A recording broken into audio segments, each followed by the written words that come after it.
Bonjour, bienvenue dans cette nouvelle vidéo. Alors on va continuer de corriger TD numéro 2 de l'algèbre 1. Aujourd'hui, on va faire l'exercice numéro 9 concernant les relations d'ordre.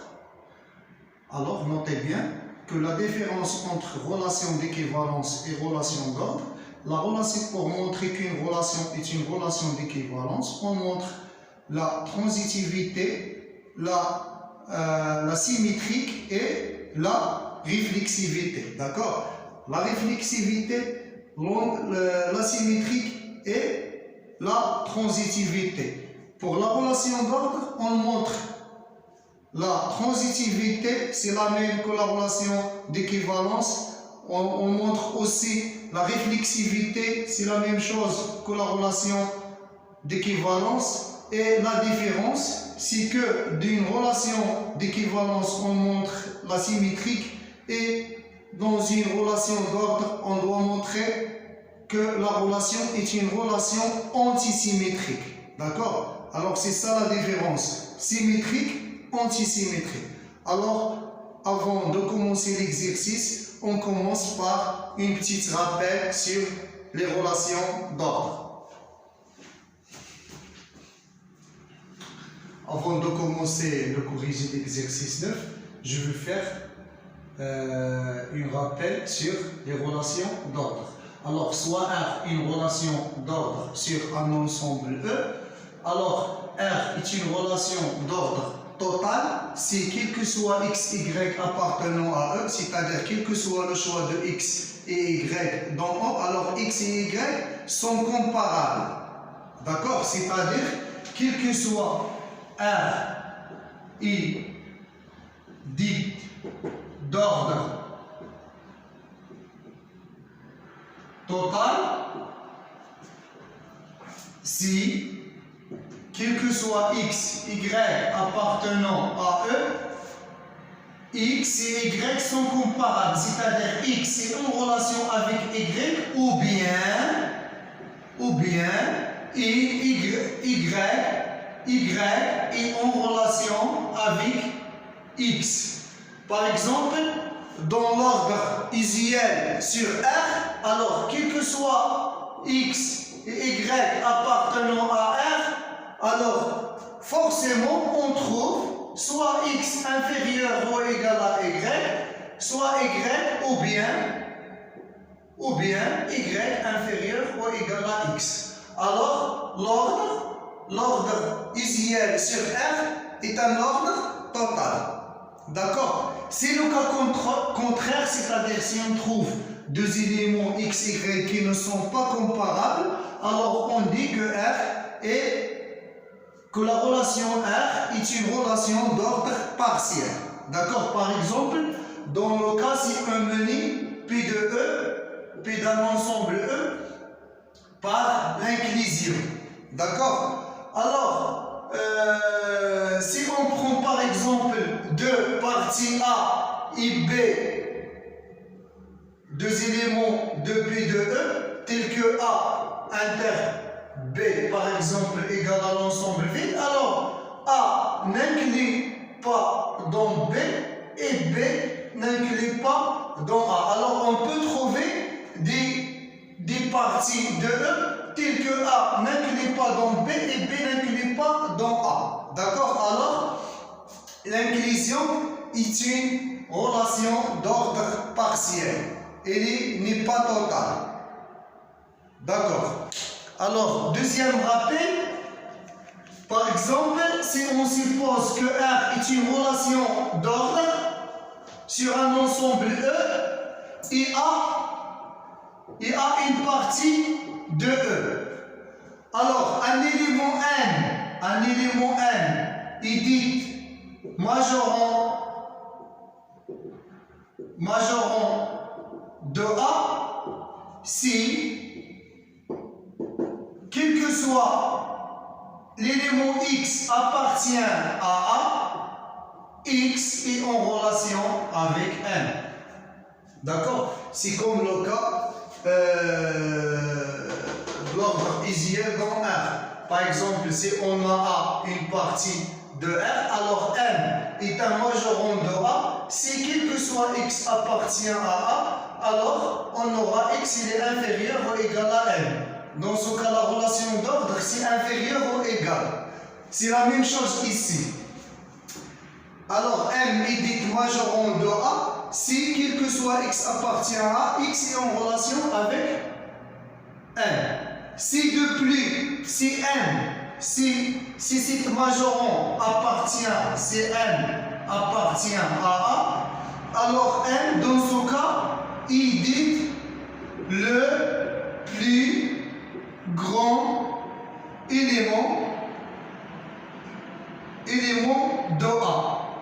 C'est-à-dire max de A égale à N. D'accord? Ici la même chose, si un petit m il dit minorant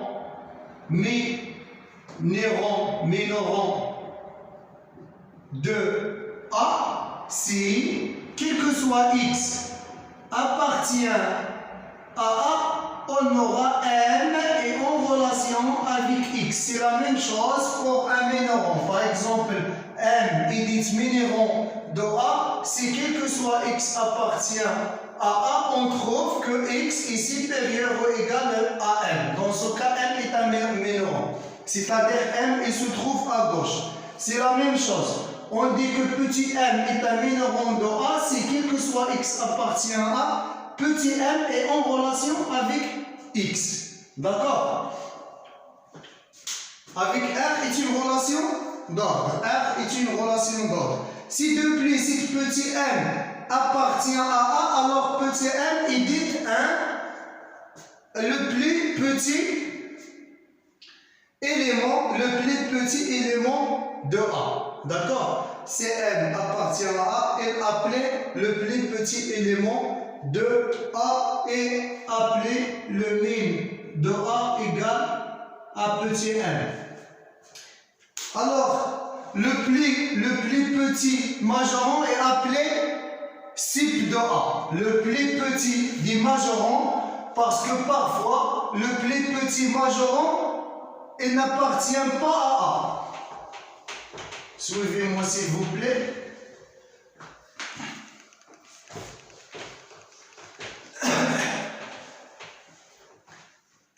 Le plus petit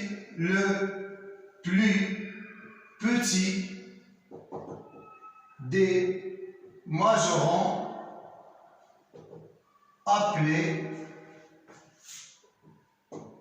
le sup de A. Alors sup de A peut-être appartient à A, peut-être n'appartient pas à A. Si le sup de A appartient à A, dans ce cas le sup de A égale le max de A. D'accord? Et aussi le plus grand des majorants de A appelé l'inf de A. Alors de ça, on va l'utiliser sur l'exercice 9. Alors on commence par l'exercice 9.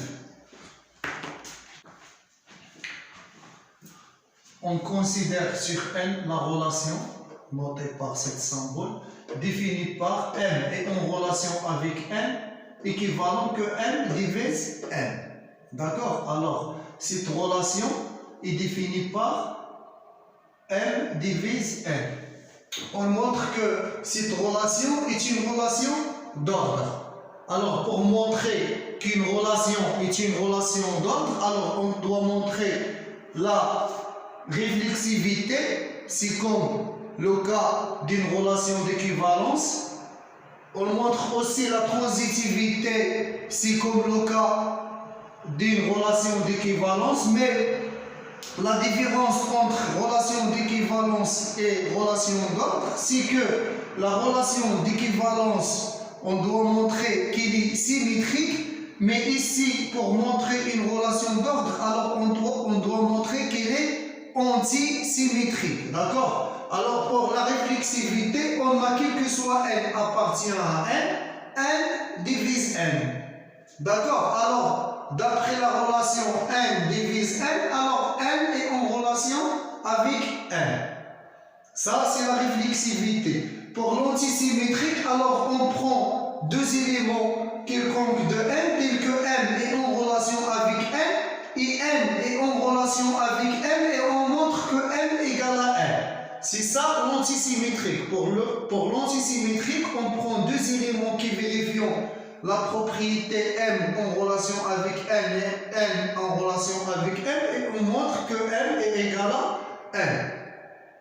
Alors, cela implique que m divise n, cette relation implique que m divise n, et cette relation implique que n est divise n. Alors, m divise n implique que m est inférieur à n, et n divise n implique que n est inférieur à n. n inférieur à n et n inférieur à n, alors cela implique que n égale à n. D'accord? Alors, la relation est antisymétrique. Pour la transitivité, on prend trois éléments n, m et p de n, tels que n est en relation avec p et p en relation avec m, et on montre que n est en relation avec m. Alors, n en relation avec p implique que n divise p, et p en relation avec m implique que p divise m. Alors, n divise p et p divise m, cela implique, c'est évident que n divise m, donc n est en relation avec m. La conclusion, la relation est une relation d'ordre sur n. Remarque, cette relation est une relation d'ordre partiel. Pourquoi? Par exemple, si on prend 9 et 7, ce sont deux éléments de n, mais 9 n'est pas en relation avec 7 et 7 n'est pas en relation avec 9. Alors on ne peut pas dire qu'il est relation d'ordre total, mais c'est une relation d'ordre partiel. Il y a plusieurs cas où n et n ne sont pas en relation. Deuxième question, si on remplace n par z, on aura par exemple, il y a beaucoup d'exemples, on prend juste un exemple, moins 5 divise 5 et 5 divise moins 5. Mais moins 5 est différent de 5. Alors, l'antisymétrique n'est plus vérifié. La propriété d'antisymétrique m en relation avec n et n en relation avec m doit impliquer que m égale à n n'est plus vérifié dans z. On a moins 5 divise 5 et 5 divise moins 5, mais moins 5 est différent de 5. Alors la relation n'est plus antisymétrique, d'où la relation n'est pas une relation d'ordre sur z.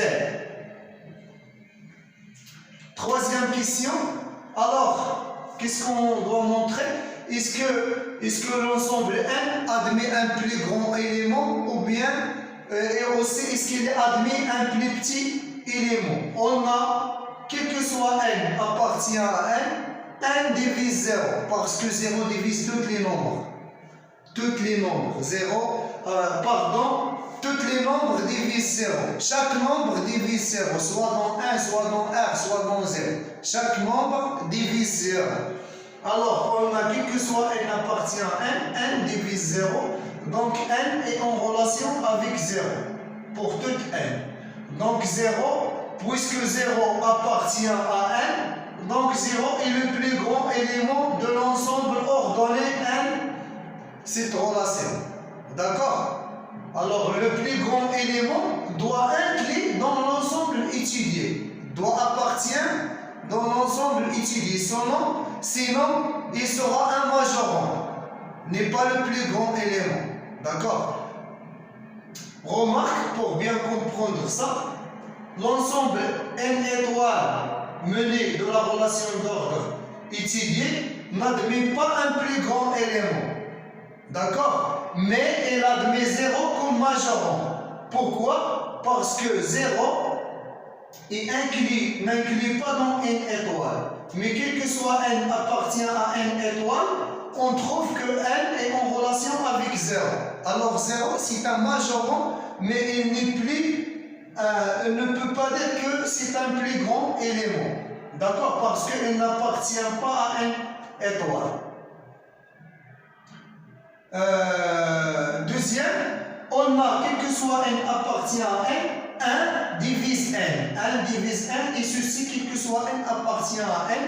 Donc 1 est en relation avec 1, avec n, et 1 appartient à l'ensemble n. Donc 1 est le plus petit élément de l'ensemble ordonné n, cette relation.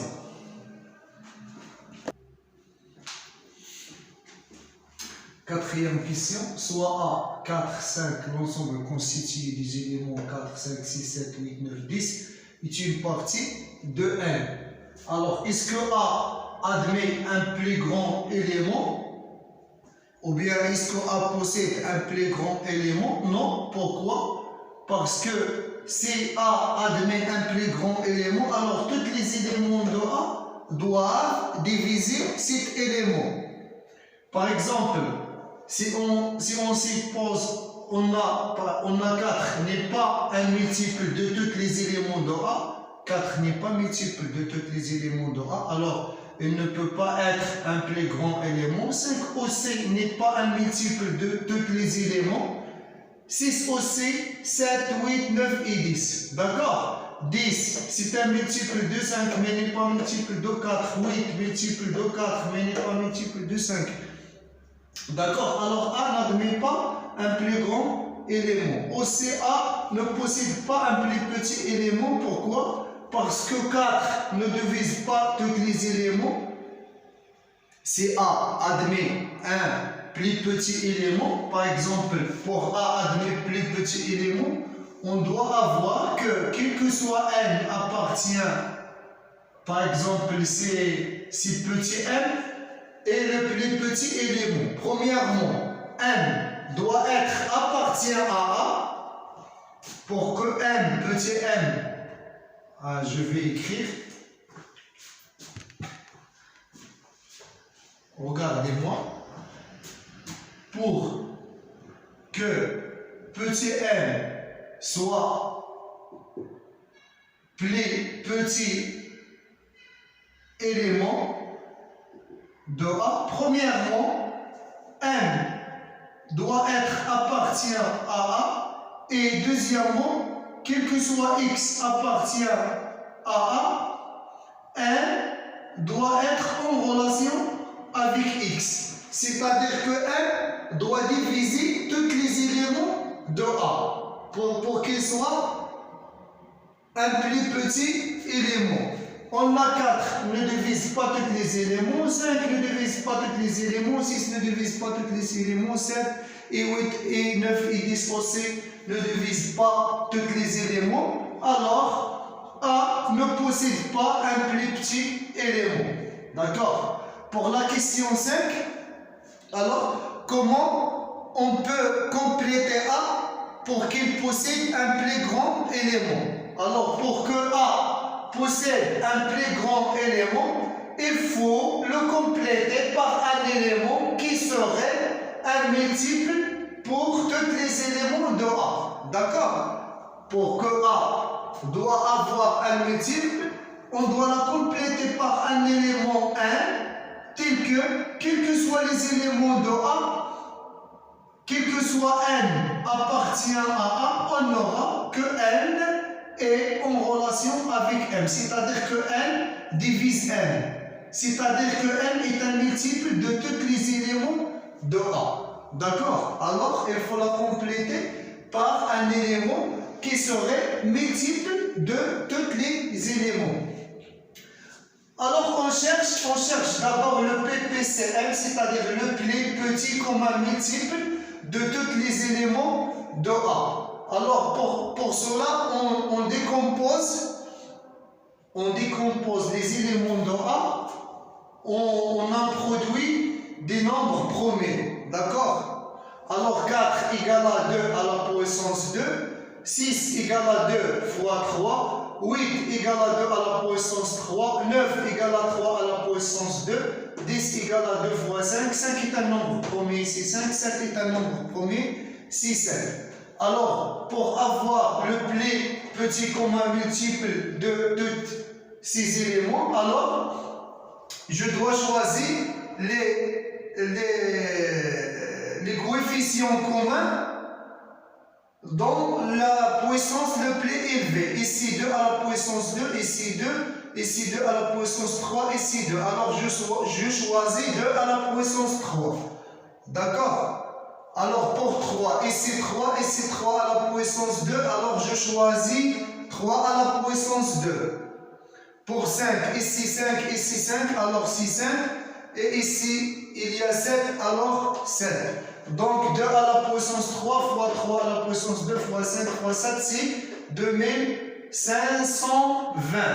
Alors, l'ensemble A' qui égale A union l'élément de 2520 possède un plus grand élément, c'est l'élément 2520. Pourquoi? Parce que 4 divise 7 éléments, 5 divise 7 éléments, 6 aussi, 7 et 8 et 9 et 10, et aussi il divise lui-même. Alors tous les éléments de A' il divise 7 éléments, donc 2520 est un plus grand élément de A'. Aussi, si on complète A par un multiple de cet élément, alors on aura aussi que le multiple de cet élément est un plus grand élément. Alors c'est fini pour cette vidéo. J'espère que tout est bien clair pour vous. À très bientôt.